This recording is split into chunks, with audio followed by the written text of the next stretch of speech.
My mascara wand hovers mid-stroke when Grace appears in the bathroom mirror, her small fingers twisting the hem of her unicorn nightgown. Something in her reflection stops me cold, the way her green eyes, so like mine, dart to the window overlooking our circular driveway where my car sits waiting. Mommy! Her voice comes out smaller than her 6 years. Just a minute, sweetie. I finish with the mascara, desperate to make up for lost time. The Anderson report sits heavy in my briefcase downstairs, already a day late. Go get your shoes on for school. But Grace doesn't move. Her fingers twist tighter, stretching the cotton. Please don't drive today. The oddness of her words makes me turn. What? She steps closer, rising on tiptoes to whisper in my ear, Daddy did something. A chill skitters down my spine despite the steam from my morning shower still fogging the mirror. Before I can question her, Alan appears in the doorway, travel mug in hand, his crisp button-down a stark contrast to Grace's rumpled nightgown. Running late, his tone is light, but something flickers behind his eyes when they meet mine in the mirror. I made you coffee. Thanks. I check my watch. 7:45. The museum board meeting starts at 9:00, and Burlington traffic will be brutal. Grace honeyshoes now. She backs away, never taking her eyes off Alan. When did she start watching him like that? The thought slips away as I hurry downstairs, the familiar drowsiness already creeping in, despite the extra shot of espresso I'd added to my morning coffee. The guardrail scrape on my car catches the morning sun as I pass, a silver reminder of last week's close call. My hands had felt so heavy on the wheel that day. My reactions too slow for the sharp curve on Mountain Road. You're working too hard, Alan had said when I told him about the near miss. But his words held none of the warmth they'd carried 7 years ago at our wedding. None of the joy that had lit his face the day we brought Grace home from the hospital. None of the excitement that had bubbled between us when we'd first toured this Victorian dream house. Everything changed after Mom died. I sip the coffee Alan made, trying to focus as Grace's footsteps whisper across the hardwood behind me. She's taken to watching from doorways lately, hovering at the edges of rooms like a small ghost. Last week, I found a crayon drawing tucked under my pillow, stick figures in our driveway. Alan was holding something that looked like a bottle. The Anderson report can't wait another day. Alan's voice startles me. He leans against the kitchen counter, keys jingling against his leg. The board's expecting it. The drowsiness intensifies. I grip the counter, remembering Grace's whispered warning. Her words shouldn't matter. They're probably just another phase, like her recent refusal to let Alan tuck her in at night. But something about them burrows under my skin, paired with the unease that's been building since I noticed the life insurance brochure in Alan's desk drawer last month. I think I'm calling in sick. Alan's fingers are still on his keys. You can't be serious. I am. The words surprise me even as they come out. I'll work from home today, Marianne. His voice hardens around my name. The museum needs that report. It can wait one more day. I don't look at him as I pull out my phone to call in, but I feel the weight of his stare. When I finally glance up, his expression is blank, controlled, but his knuckles have gone white around his travel mug. Fine, he sets the mug down too hard, coffee sloshing over the rim. I'm going for my morning run. The front door closes behind him with careful precision. Through the window, I watch him jog down our tree-lined street. His new morning routine that started just after Mom's funeral, just after the inheritance cleared. Grace's small hand slips into mine, warm and real. When I look down, her shoulders have relaxed for the first time all morning. What does a child see that adults miss? And would you listen to a warning that makes no sense, even from someone you love? I almost didn't. But by nightfall, I would understand just how close I'd come to never coming home again. Afternoon sunlight filters through the maple trees, casting dappled shadows across our front lawn. Grace runs through the sprinkler, her laughter carrying on the warm breeze. Water droplets catch the light like tiny prisms, and for a moment, I almost forget the weight of her morning. Hi, Rear, Mommy! She jumps through the spray again, her unicorn t-shirt already soaked. Make it go higher. I adjust the sprinkler head, and the arc of water rises. My fingers brush the fresh grass clippings stuck to the metal. Simple, normal, safe. Watch me. Grace takes another running leap, then stops mid-stride. Her small nose wrinkles. The car doesn't smell funny today. My hand still's on the sprinkler. What do you mean funny? Like Daddy's gym bag. She shrugs, water dripping from her pigtails. It always makes me sleepy on the way to school. The sprinkler continues its rhythmic sweep, but I can't hear it over the sudden rush of blood in my ears. Those drowsy mornings, the guardrail mountain road's sharp curve. When did you first notice the smell, sweetie? After Grandma died, Grace kicks at a dandelion. That's when Daddy started cleaning the car every morning. My throat tightens. Grace, honey, why don't you go watch your favorite show while I check something just for a little bit? She nods and runs inside, leaving wet footprints on the slate path.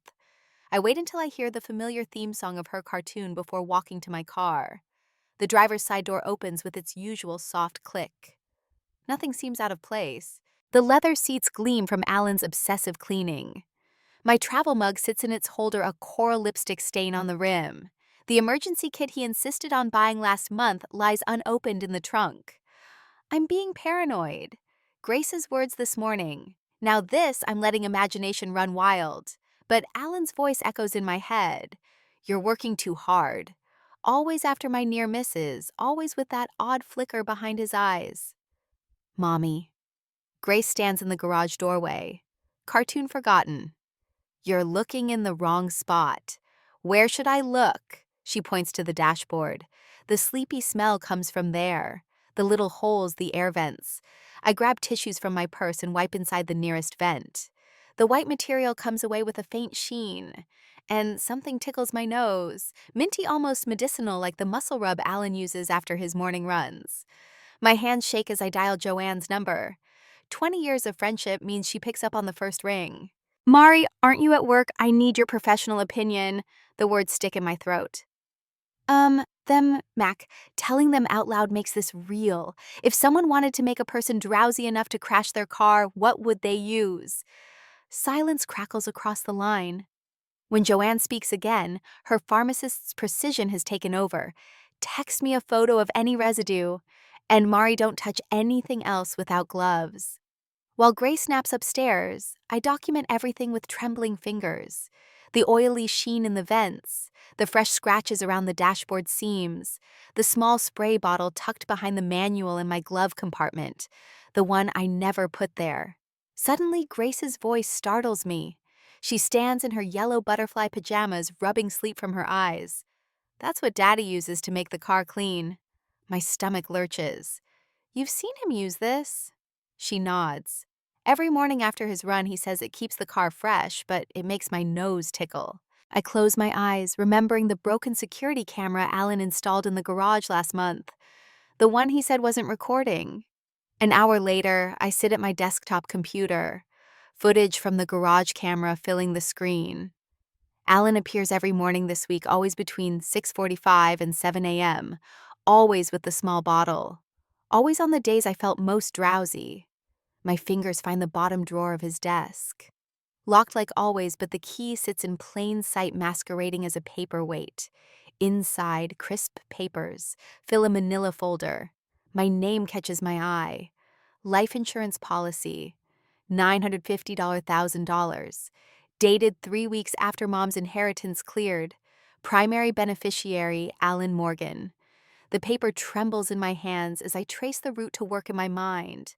Past Miller's farm, around the reservoir, up Mountain Road, where the guardrail still bears silver stars from my car, where the drop is steep enough, the curve sharp enough that no one would question a drowsy driver's final mistake. I press my fist against my mouth, forcing back the screen building in my chest. The man who promised to love me forever has been plotting my death. One morning drive at a time. The sound of Alan's car in the driveway shatters my paralysis. I have only moments to return everything exactly as I found it. To plaster on a smile, to pretend I don't know my husband wants me dead. At that moment, Grace appears in the doorway, her green eyes solemn. This time, I hear the wisdom in her child's whisper. I told you Daddy did something bad. My hands shake as I photograph the spray bottle from every angle. The late afternoon sun streams through the kitchen windows, catching the droplets clinging to the nozzle. Each click of my phone's camera feels like another nail in the coffin of my marriage. I text Joanne.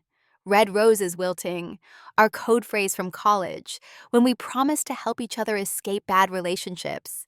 Back then, we imagined dramatic breakups over infidelity or drinking. Not this, she replies instantly. On our way, Robert's black SUV pulls into our circular driveway. 15 minutes later, I watch through the window as Joanne grabs her oversized purse, one she uses to smuggle medication samples from the pharmacy when needed.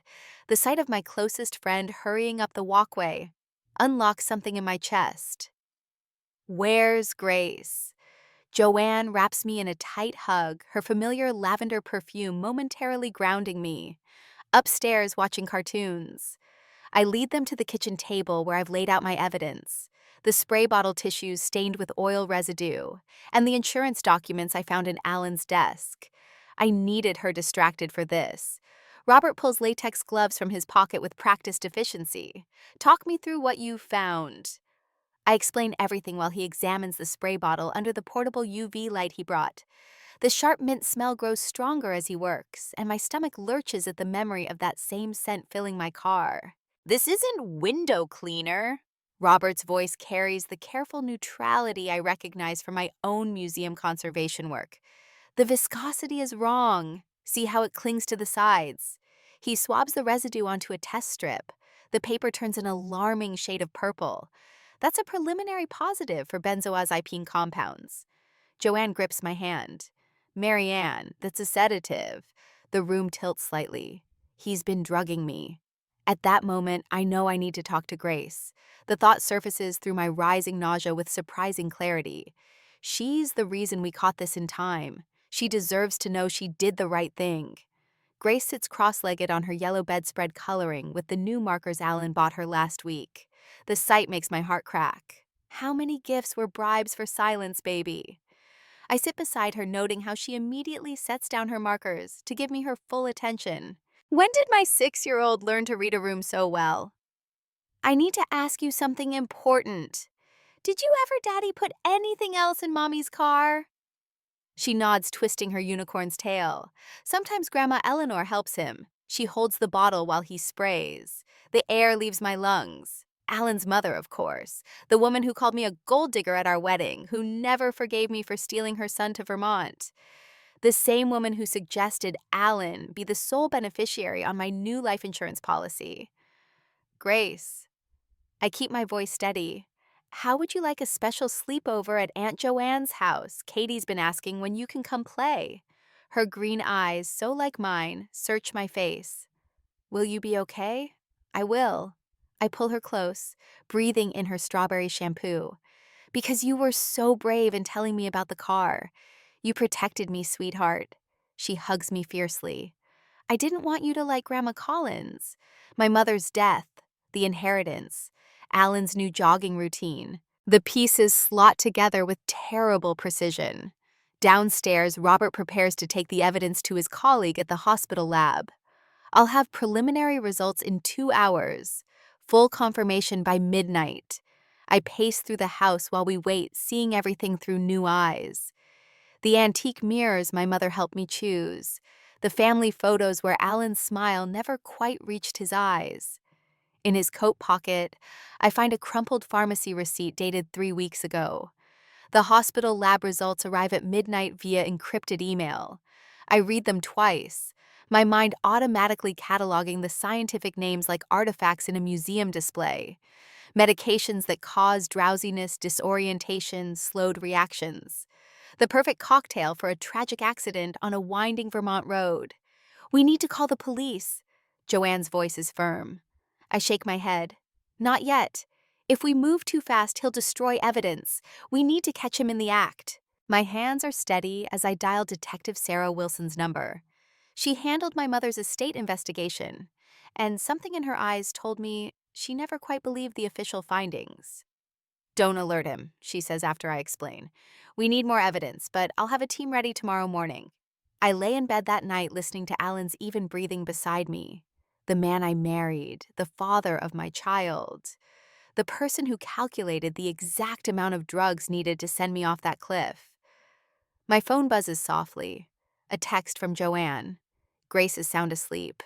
Katie's thrilled to have her sister friend over. In the darkness, a strange calm settles over me. I've spent 7 years building this a life, creating the perfect home, being the perfect wife.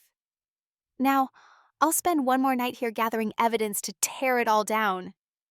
I think of Grace's warning, her small fingers twisting in her nightgown. My daughter saw the truth while I was still clinging to beautiful lies.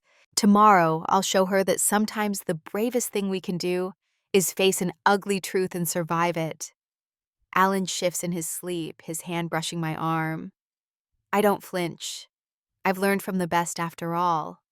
When morning comes, I'll give the performance of my life and pray it's not actually the last one. The yawn bubbles up from somewhere deep, not entirely forced. My hands shake slightly as I stir a third spoonful of sugar into my coffee. I barely slept last night. Alan watches from across the kitchen island, his travel mug already in hand. Morning sun glints off the titanium band I once thought symbolized forever. The scenic route might help wake you up. Mountain Road has that crisp morning air you love. My stomach clenches. I take another sip of coffee to hide my face, wondering if he notices how my fingers tremble against the ceramic. How many times had he suggested that route, knowing what waited in my car's vents gray still at Joanne's? His voice stays light, but something flickers in his eyes. A shadow of what? Concern. No calculation. I stretch, playing my part. The girls were having such fun with their movie marathon. Joanne offered to keep her for breakfast. The tissue sample from my air vent sits in Joanne's kitchen, not her daughter's Disney DVD collection, but Alan doesn't need to know that. Through the window, I catch a glimpse of Detective Wilson's unmarked car, partially hidden by Mrs. Peterson's hydrangea anger bushes. My pulse quickens. I force myself to move slower to appear drowsy as I wash my coffee mug with exaggerated care. Running late, Alan's knuckles whiten around his travel mug. He checked his watch 3 times at the last minute. Just tired, I yawn again. Think I'll head upstairs to grab my presentation notes before leaving. I need something from the garage first. Alan sets his mug down too quickly. Coffee sloshes over the rim, leaving a dark stain on the granite countertop. He doesn't notice already, heading for the door. The nanny cam I installed last night blinks silently from inside Grace's forgotten teddy bear on the shelf. My hands grow cold as I watch the feed on my phone. Alan moves with practiced efficiency, pulling a small bottle from his jacket pocket. The morning light catches his face as he leans into my car, systematically spraying each vent. I press my palm against my mouth, stifling the sound, trying to escape. This man who kissed me goodbye each morning, who tucked our daughter into bed at night, had been plotting my death with the same methodical precision he used to organize his closet. Mr. Morgan. Detective Wilson's voice rings clear across the garage. Alan startles the spray bottle dropping from his hand. It clatters against the concrete floor, rolling beneath my car. It's just an air freshener. The words burst from him too loud in the enclosed space. His head whips toward the kitchen window where I stand. What have you done? I meet his eyes through the glass. For a moment, I see the man I married, the one who danced with me at our wedding, who cried when they placed Grace in his arms.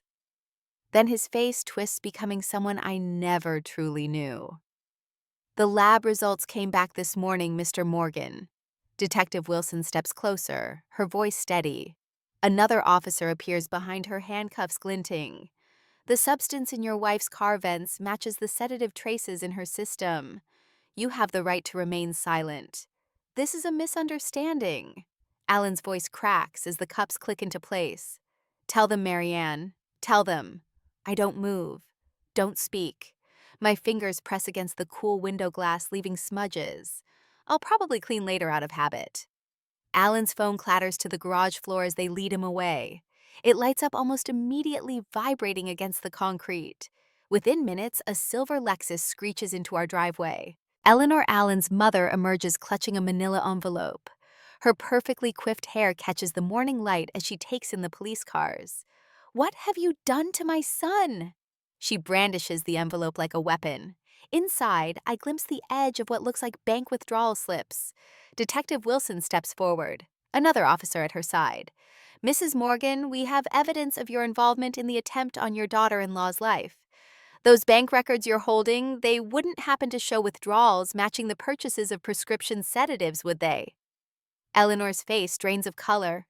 The envelope slips from her manicured fingers, papers scattering across our driveway like fallen leaves. I watch from the window as they lead her to a second police car. The sun catches my mother's pearl earrings in my reflection, the ones Alan once said made me look like a proper Morgan wife. Behind me, Grace's teddy bear sits on its shelf, its hidden camera having captured every moment of the truth I desperately needed to see. When the police cars pull away, their lights still flashing. I sink into a kitchen chair. The coffee stain Alan left spread slowly across the granite, seeping into the natural fissures in the stone. Like the truth about my marriage once revealed, it would leave a mark no amount of scrubbing could erase. How do you rebuild a life designed to end before its time? For Grace's sake, I would need to find an answer.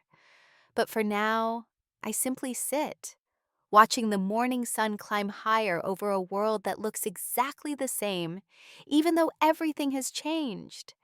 That same day at the police station, the metal chair scrapes against linoleum as Detective Wilson slides a tablet across the interrogation room table. The video begins without preamble. Alan, his shoulders slumped, his crisp button down, wrinkled from hours of questioning. Tell me about the plan.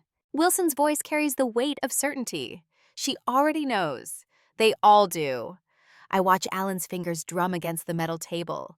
3 taps, pause. 3 taps, pause. The same rhythm he used when reading the Sunday paper. It was supposed to be simple. His voice cracks. Mom suggested it after the inheritance was cleared. Said Marianne would be better off. He swallows hard. Said Grace deserved a father who could give her everything. The tablet screen blurs as tears fill my eyes. I blink them back, refusing to cry for this stranger wearing my husband's face.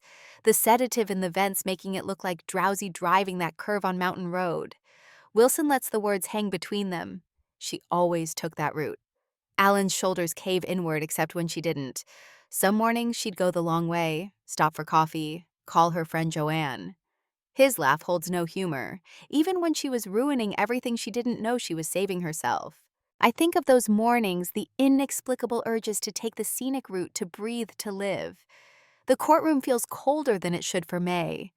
My mother's pearl earrings press against my neck as I take the stand, my testimony steady and clear. I focus on Judge Martinez's kind eyes, refusing to look at the defense table where Alan and Eleanor sit. Mrs. Morgan. My lawyer's voice gentles the formal address. Please tell the court about the morning your daughter warned you. The memory rises sharp and clean. Grace's small fingers twisting her nightgown, the whispered words that saved my life, the coffee Alan made watching me with those careful eyes. Eleanor's voice cuts through my testimony. She changed him. My son was perfect before she. Mrs. Morgan. Judge Martinez silences Eleanor with a look that could freeze flame. Continue, please. The next witness makes the courtroom hold its breath. Grace walks to the judge's chambers, her yellow dress bright against the dark wood paneling. Her small hand traces patterns on the judge's desk as she speaks. I saw Daddy spraying the car lots of times. It made me sleepy when Mommy drove me to school. Her finger draws a wobbly heart. I made a picture about it. Want to see the crayon drawing appears on the evidence screen. 2 stick figures by a car, a bottle in the taller figure's hand, words in a child's careful printing. Daddy making Mommy's car strange. The prosecutor places a tissue box near Grace's hand. She doesn't need it. Words ripple through our small town like stones dropped in still water. Shopping for groceries becomes an exercise in avoided gazes and whispered conversations that halt when I round the aisle.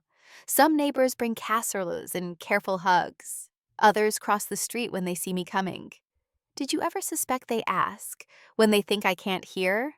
There must have been signs. The Burlington Free Press runs the story on page 1. Local curator targeted an elaborate murder plot. The words reduce 7 years of marriage to shocking headlines and speculation about my inheritance. I cancel our subscription the same day. The verdict arrives on a Thursday. 15 years for Alan, 8 for Eleanor. The sentences fall like hammers in the hushed courtroom. Marianne. Alan's voice cracks as the bailiff leads him past. Please look at me, please. I keep my eyes forward, focusing on Grace's warm hand in mine, on the sunshine streaming through the high windows, on the future stretching before us, unmarked by the past shadows. She tugs my hand as we walk down the courthouse steps. Can we get ice cream? Yes. The word comes easily. Today we celebrate living. At the parlor, Grace licks her chocolate cone vanilla dripping down her wrist. Did I do good, Mommy, telling the truth? The question stops my heart. How do you explain to a 6-year-old that her father chose money over her mother's life, that sometimes the people we trust most deserve that trust least? You did more than good. I smooth her hair, marveling at her strength. You did what was right. That's the bravest thing anyone can do. She nods, satisfied with this simple truth, and returns to her ice cream. The late afternoon sun paints her face in gold, and I think of all the mornings we might have lost, all the ice cream cones and bedtime stories and skin knees and first days of school that could have vanished on that curved road. I love you, baby. The words feel insufficient for this child who saw what I couldn't, who spoke when I wouldn't listen, who saved more than just my life that morning. Love you too. She grins, chocolate smeared across her chin. Can we get sprinkles next time I laugh, the sound startling in its freedom? Next time we'll get extra sprinkles. Some truths have no gentle words, but maybe that's okay. Maybe sometimes the best we can do is hold tight to those we love, order extra sprinkles, and walk forward into whatever comes next together. The moving truck rumbles away, leaving Grace and me standing in the driveway of our new rental home. It's half the size of our old Victorian, with white clapboard siding that needs a fresh coat of paint and creaky steps leading to a wraparound porch. But when Grace tugs my hand and points to the tiny garden plot beside the stairs, her smile reaches her eyes for the first time in weeks. Can we plant flowers, Mommy, real ones? Of course, sweetie. I squeeze her hand, remembering the artificial arrangements Alan always insisted on. What color should we choose? She bounces on her toes, her enthusiasm infectious. Yellow and purple and red and pink. We spend that first afternoon unpacking only what brings lightness to our hearts. Grace's stuffed unicorn collection claims pride of place on her new window seat. My mother's recipe box finds its home on the kitchen counter next to the mixer. I bought myself as a housewarming gift. When Grace discovers the previous tenant left behind a cookie sheet, we christen our kitchen by baking chocolate chip cookies, letting the warm scent of vanilla chase away the musty air. Your room next, I ask, and Grace nods, clutching the paint swatches we picked up yesterday. She chose the brightest yellow, the color of summer sunshine. As I roll the first stripe onto her wall, she perches on her bare mattress, swinging her legs. Dr. Brooks says, "It's okay to be happy and sad at the same time," she announces suddenly. Likes my old room, but love this one more. I pause mid-stroke, paint dripping onto the drop cloth. Her weekly sessions with Dr. Samuel Brooks have given her vocabulary for feelings I'm still learning to express. He's right. You know what, I feel the same way. Later that week, I sat in my own circle of healing, a support group for survivors of domestic betrayal. The church basement smells of coffee and stale donuts, but the women around me radiate strength. When I share my story, their understanding nods tell me they've walked similar paths. The hardest part, I tell them, wasn't discovering what Alan planned. It was realizing how I ignored my own instincts. How many mornings I blamed myself for feeling drowsy, never questioning the coffee he made with such concern. A silver-haired woman named Ruth reaches over and squeezes my hand. But you listened when it mattered most. You heard your daughter's warning. That same night, watching Grace sleep in her sunshine yellow room, I open my journal and write, Day 15, in our new home, no nightmares. She laughed today. Real laughter that bubbled up from somewhere deep and unbroken. The idea for Second Bloom comes to me one Saturday morning during our pancake ritual. Grace sits at the kitchen table, carefully arranging blueberries into smiley faces on her stack while I scan the local paper. An article about budget cuts to arts education catches my eye, and suddenly I see a way forward, a purpose rising from the ashes of betrayal. I used part of my inheritance money Alan never got his hands on to establish a nonprofit supporting young women in the arts.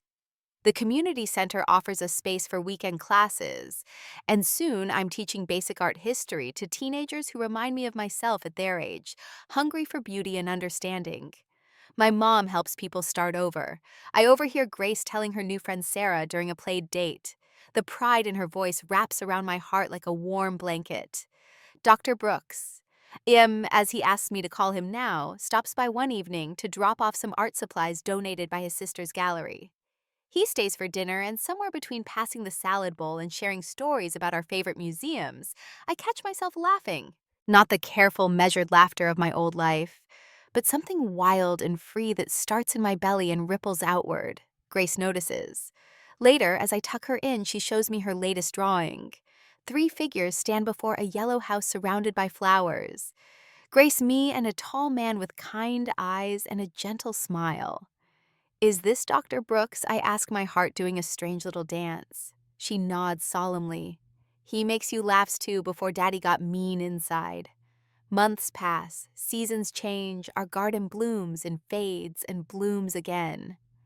One crisp autumn morning, Grace and I drive to her school along the winding highway where Alan once planned my accident. She's singing along to the radio, some pop song about butterflies and new beginnings. When we pass the sharp curve with its repaired guardrail, this is where our new life began.